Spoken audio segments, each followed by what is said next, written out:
Bizarre Brain Comics. Hello, my comic book friends, and welcome to Bizarre Brain Comics. I'm Gary, your host. And a few days ago, Higgy Pop Comics, did a video showing a bunch of Tarzan comics that he had recently been gifted. And that reminded me, that was just some great stuff there. And that reminded me, it's been several months since I've delved into my Tarzan collection to show you another handful. So that's what I'm going to do, show you another handful of Tarzan comics from my Tarzan collection. We're worked up to the mid 60s now with under Gold Key. We started in the late 40s and early 50s with the Dell comics, and we're working our way up. Remember, the Gold Key comics, or Dell, basically turned it into Gold Key when there was the split there between Dell and Western Publishing, who owned the rights to most of their titles, most of the licensed material. They split off and formed Gold Key for Western, and carried on those titles and with the same creators, while Dell continued to publish stuff that they owned, and the new stuff that they had created, such as, to try to compensate for their loss of material. So here we are, 1964, Tarzan number 142. This is really, really rough. It falls apart if I take it out of the bag. And I think most of, if not all of these, have cover paintings by the great George Wilson. He did hundreds and hundreds of great cover paintings for Dell and Gold Key. And I would love to see a book published just recreating his Tarzan, for example, Tarzan and Korok books covers, and then one for all of his Star Trek and other science fiction stuff. Yeah. He did so many wonderful cover paintings. He just great stuff. This is from 1964, and this was 145. Says Tarzan of the Apes. Tarzan battles Nogo the Terrible to free victims bound in servitude, the brutal ape god.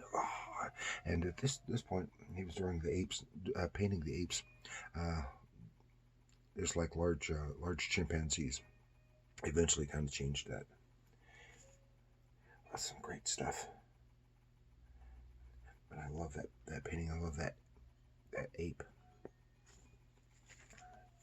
Then 146. And I always had a lot of dinosaur stuff. That was another one. Turok, son of Stone. All the dinosaur covers. Those were really great. Really great ones.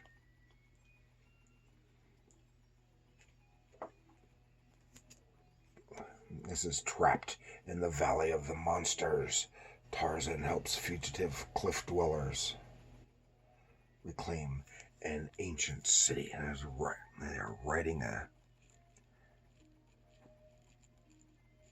dinosaur, riding a T-Rex, and there's the Triceratops. And of course, the interior. I missed one. Didn't I?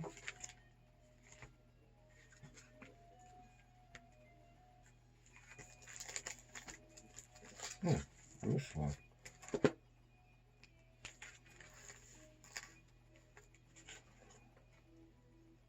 Yeah. missed one in there. Somehow it got out of place. Here's one. Tarzan of the Apes. And this is Tarzan battles beast of the present past in a land where giants roam. Oh, this is a really good one. Here's the ape Barkak and him fighting these bulls in what is basically a lost world, not unlike Arthur Conan Doyle's Lost World. And this is 44. I skipped. I got them out of order. But if you're interior art by Jesse Marsh, just in case you're unfamiliar with him, and at this time the title was bi-monthly. It was still bi-monthly. There's dinosaurs. And not dinosaurs. This is it. But instead of like the Lost World where they had dinosaurs, these were archaic mammals. But I wanted to point something out. Jesse Marsh, a lot of people don't like his work. I have problems with some because he wasn't as good as he could have been. Now, where's that one I wanted to show? Of course, the very drawing that I wanted to show is there. It is. Now, but he was very good at animals, and when he tried, he could do some nice women. He could do really nice figures because he has. But he was kind of rushed. And this time he was sick. This was at the end of his life, but he used a lot of photo reference. And then I really noticed in this panel right here, it says he used a lot of photo reference for his animals. So, and that is based on that ape. It's based on a still of Mighty Joe Young. So it wasn't even based on a real animal.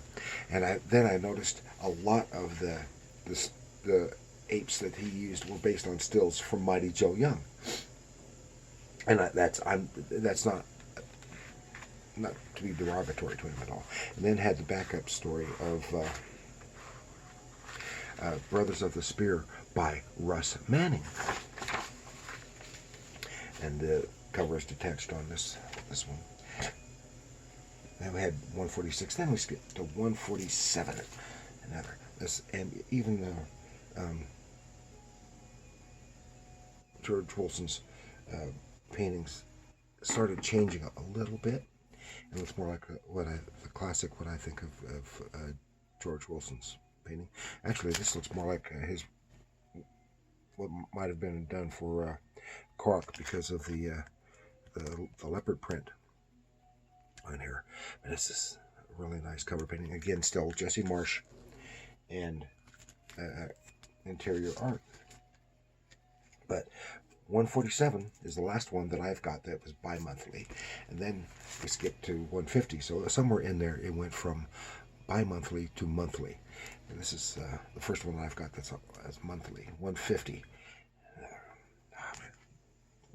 Good painting. Still a large chimp for the apes.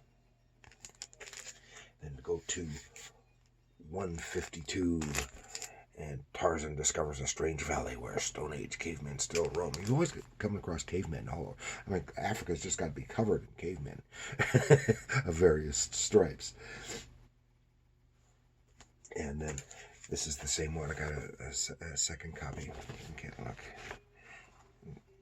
Still Jesse Marsh. Remember, this was at the end of his life, and he was ill. He couldn't work as well and as quickly, and that may have been a factor in his stuff. And here more drawings of the apes that look squarely based on Mighty Joe Young.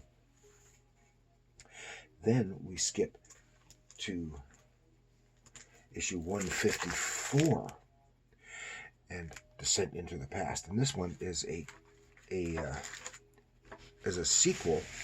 This story is lead story is a sequel to this one,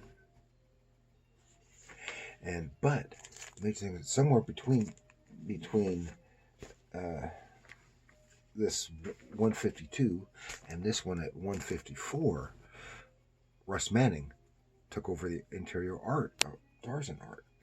Now, an interesting thing to me anyways, is this story, not this issue, but this story was my introduction to Russ Manning's Tarzan art. When it was reprinted in another form, in another issue, which we'll see, and at another time, uh, um, and it's one of my favorite Gold Key Tarzan stories. It's got the astronauts uh, landing in a lake on the cliff of that lost world. He goes up to save them. Him and the same ape that was with him before, Barkak. But here you can see he's painting so I think he's modeling his image of on the covers based on the artist's work inside. Because this is Tarzan looks different, the apes look different, etc. And this, so at this time, Jesse Marsh was probably too ill to work, or he may have already died. And I think that might have also been a factor in moving from bi-monthly to monthly, because then we finish up. I've got 2 copies here. 155. This is 155. This is interior art, Russ Manning, but this is the first Gold Key.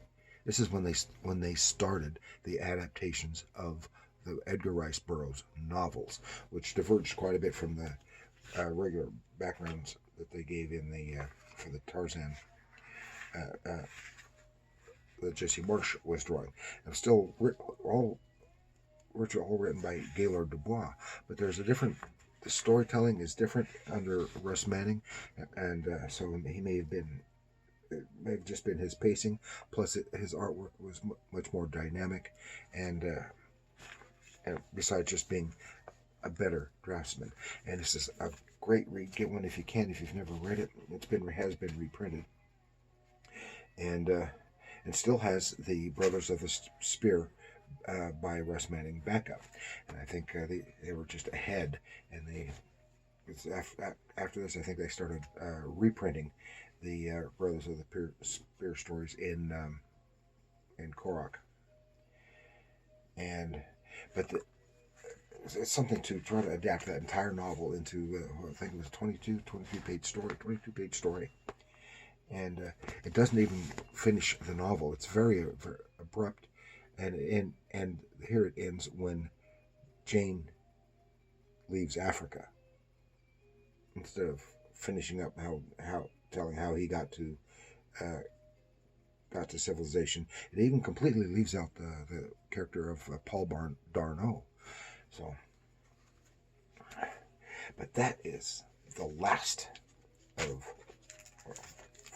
for this time of Tarzan of the Apes, Gold Key, 1964-1965, ending with the Gold Key adaptations of Tarzan of the Apes.